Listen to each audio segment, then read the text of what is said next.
রিজিক বন্ধ হয়ে যায় কখন? নাম্বার 1 হলো যখন সুদ কেউ খাবে তার রিজিক বন্ধ হয়ে যাবে।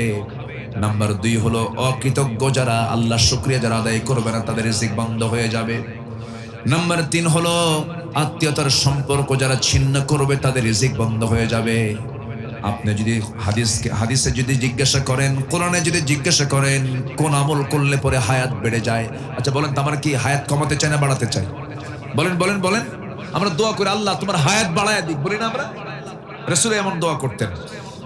হায়াত বাড়ানোর একটা আমল শুধু আছে, সেটা হচ্ছে সকল আত্মীয়ের সঙ্গে সুন্দর আচরণ করা। যে ব্যক্তি আত্মীয়তার হক আদায় করবে আল্লাহ পাক তার হায়াত বাড়ায় দেন। যেরকম সুবহানাল্লাহ, এটা বুখারীর 2986 নম্বর হাদিস। যদি কেউ আত্মীয়ের হক আদায় করে আল্লাহ পাক তার হায়াতকে লম্বা করে দেন। তাহলে ওষুধ খায় হায়াত লম্বা হয় না আত্মীয়র হক আদায় করে? আত্মীয়র হক আদায় করে। বোনকে ফোন দেয় না, বোনের সঙ্গে সম্পর্ক রাখে না, বোন সম্পত্তি পাবে। এরকম ভাই তো মনে হয় যশোরে নাই। আসতে বলবেন না, আছে না নাই?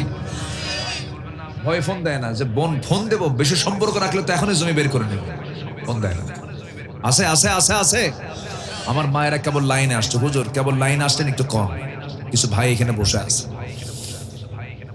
দেয় না। এক যুগ হয়ে গেছে বোনের সম্পত্তি বোঝায় দেয় না ভাই। বোনের জমিতে ধান লাগায়, সেই ধান বেচার টাকা দিয়ে ওমরা করতে যায়। দেখেন কি করতে গেছে, ওমরা করতে গেছে। ওমরা করতে গিয়ে ভাবতেছে যে বোনটা টাকা পাবে, 2 কোটি টাকার জায়গা পাবে, কি করা যায়? আজওয়া খেজুর, জমজম পানি, আর মদিনা থেকে পেটা 2 ভরি স্বর্ণের একটা চেন নিয়ে 4-5 লাখ টাকা খরচ করে বোনের জন্য চলে আসছে দেশে। দেশে এসেই বলে, বোন আমি তোমার জন্য মক্কায় দোয়া করছি, কাবার দরজা ধুইরা দোয়া করছি, দোয়ায় দোয়ায় ভরায় দিছে, তাড়াতাড়ি আসো। বোন তো মহা খুশি। মেয়েরা কিন্তু প্রশংসা পাইলে কিন্তু সব ভুলে যায়, ঠিক কি না? আল্লাহ পাক মেয়েদের কেমন হৃদয় বানিয়ে দিয়েছেন। চলে আসে, ভাই আমার ডাকছে, ভাই বোনকে বসায় দিয়ে বলে, বোন এই যে আজওয়া খেজুরটা খাবা, সব ওষুধ আছে, জমজম খাবা, এটা তোমার জন্য অনেক উপকার। বোন তোমার জন্য সোনার মদিনা থেকে সোনা আনছি, বোন তোমার মাথাটা একটু নিচু করো, আমি নিজে তোমাকে পড়ায় দিই। এই হাত দিয়ে কাবা শরীফের গিলাফ ধরছি, বোন ফাইন করে গলায় সেন্টার লাগায় দিয়ে ফাইন করে ওয়াজ টস করে পাশে বসায়। এখন শেষে ওয়াজ, সর্বশেষ ওয়াজ হচ্ছে, বোন একটা কথা বলে কি, অংশ নিলে কিন্তু ধ্বংস, অংশ নিলে কিন্তু ধ্বংস। দেখছেন, অংশ নিলে ধ্বংস হয়। কত বড় বদমাইশ! কি কথা কি বুঝতেছেন না? তাহলে এতক্ষণ যা করছে ওর কোনো কাম কি কবুল হবে? কোন আমল কি কবুল হবে? হবে না। ঠান্ডাবাজি বাদ দিয়ে বোনের যে অংশ, এটা আমরা বুঝাই দেবো। জোরে বলি ইনশাআল্লাহ। এটা হচ্ছে আত্মীয়তার হক। এটা কিসের হক? আত্মীয়তার হক। নাম্বার 4 হলো অসততা যারা অবলম্বন করবে তাদের রিজিক বন্ধ হয়ে যাবে। নাম্বার 5 হলো প্রতারণা যারা করবে তাদের রিজিক বন্ধ হয়ে যাবে। নাম্বার 6 হলো সালাত অবহেলা করলে পরে তার রিজিক বন্ধ হয়ে যায়, গীবত করলে বন্ধ হয়ে যায়। নাম্বার 8 হলো অহংকার করলে বন্ধ হয়ে যায়। নাম্বার 9 হলো যাকাত যারা আটকে রাখে, যাকাত যারা দেয় না তাদের রিজিক বন্ধ হয়ে যাবে। নাম্বার 10 হলো মালিক হয়েছে, কর্মচারীর বেতন 3 মাস বাকি আছে না, ইচ্ছা করে বাকি রাখে, জুলুম করে, অত্যাচার করে। নাম্বার 11 হলো বেচা কেনায় প্রতারণা, মিথ্যা কথা বলে, ভাই এটার দাম কত, এত, ভাই দেব এত, কিন্তু বলে কেনাই নাই, কিন্তু ওই তার চেয়ে অল্প দামে কিনছে। এরকম আছে না নাই? রিজিক বন্ধ হয়ে যাবে। নাম্বার 13 হলো বাপ মাকে অবহেলা করলে রিজিক বন্ধ হয়ে যাবে। আপনি বাপ মাকে অবহেলা করবেন, মানুষকে ঠকাবেন, আপনি মানুষকে ঠকিয়ে যে কামাই করবেন, আপনার পেটে আল্লাহ রাব্বুল আলামিন এমন একটা টিউমার দেবে যার দাম 4 কোটি। যার দাম কত? 4 কোটি। একটা টিউমারের দাম কত? 4 কোটি। আপনি বোনের 2 কোটি খাইছেন, এদিকে কয় কোটি গেল?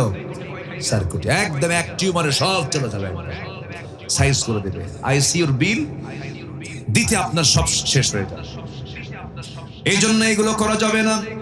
নাম্বার 14 হলো জুলুম করে সম্পদ অর্জন করলে পরে। নাম্বার 15 হলো সাদকা দিতে অবহেলা করলে পরে। নাম্বার 16 হলো হিংসা। নাম্বার 17 হলো নারীদের, বাচ্চাদের প্রতি জুলুম করলে পরে। 18 হলো মিথ্যা কসম করলে পরে। মিথ্যা কসম করার লোক আছে না, খালি কসম কয়, মানে কিছু হলেই কসম খায়, মিথ্যা কসম। নাম্বার 19 হলো অলসতা করলে রিজিক বন্ধ হয়। নাম্বার 20 হচ্ছে তকদিরকে নিয়ে যদি কেউ অসন্তুষ্টি প্রকাশ করে, আল্লাহ তোমার চোখ আসলেই কানা, যেরকম নাউজুবিল্লাহ, এরকম লোক আছে না, আছে না, আছে না, আছে না? কিছুদিন মহিলাদের মধ্যে এগুলো বেশি থাকে। বাচ্চা বারবার যদি মেয়ে হয় বলে আল্লাহ তুমি কি দেখো না, একটু খেয়াল করো না, রহিম মিয়ার বাড়িতে 4টা ছেলে, আমার বাড়িতে 4টা মেয়ে, তো আমার বাড়ির 2 মেয়ে ওই বাড়িতে ঢুকায়, তো ওই বাড়ির 2 ছেলে আমার বাড়িতে ঢুকে দিলে তো অঙ্ক মিলে যায়। দেখেন ও অঙ্ক করতেছে ওই জায়গায়। আসেন এরকম আসেন। আসলে হিসাব কার কাছে? আসতে বলবেন না, কার কাছে? আমার নবীজির ঘরে ছেলে না মেয়ে? কয়টা মেয়ে বলেন? কয়টা মেয়ে বলেন? আমার নবী কি ছেলের বাপ না মেয়ের বাপ? মা কানা মুহাম্মাদুন আবা আহাদিন মির রিজালিকুম ওয়ালাকিন রাসূলুল্লাহ ওয়ালাকি খাতামান নবিয়্যিন। তা আপনি মন খারাপ করবেন কি? মেয়ে সন্তান হলে পরে মন খারাপ করে, মুসাওয়াদা হুয়া কাযীম, চেহারাটা বিবর্ণ হয়ে যায়, কালো হয়ে যায়, মন খারাপ হয়ে যায়। অথচ রাসূল ছেলের বাপ না মেয়ের বাপ? আমার এক মুসল্লি স্কুলের হেডমাস্টার, তার 7টা মেয়ে। কয়টা মেয়ে? 7টা মেয়ে। আবার স্ত্রী গর্ভে বাচ্চা আসছে, বাচ্চা এবার আল্লাহর ফয়সালা আবারও মেয়ে হয়েছে। তাহলে কয়টা পূর্ণ হলো?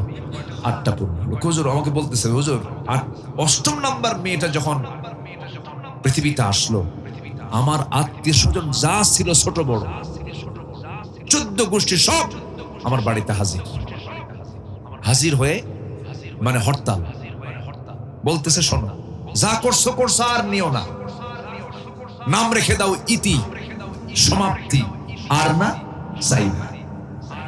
হুজুর এরকম করে আমাকে বললো, আমি তো শিক্ষিত মানুষ, আমি বুঝি। তা আমি বললাম ঠিক আছে, এই বাচ্চার নাম ইতি সমাপ্তি না, এই বাচ্চার নাম রেখে দিলাম আশা, মানে আরো আসুক। শুকর আদায় করার মতো কিছু বান্দা দুনিয়াতে আছে না নাই? জাহান্নাম কয়টা? জাহান্নাম কয়টা? জান্নাত কয়টা?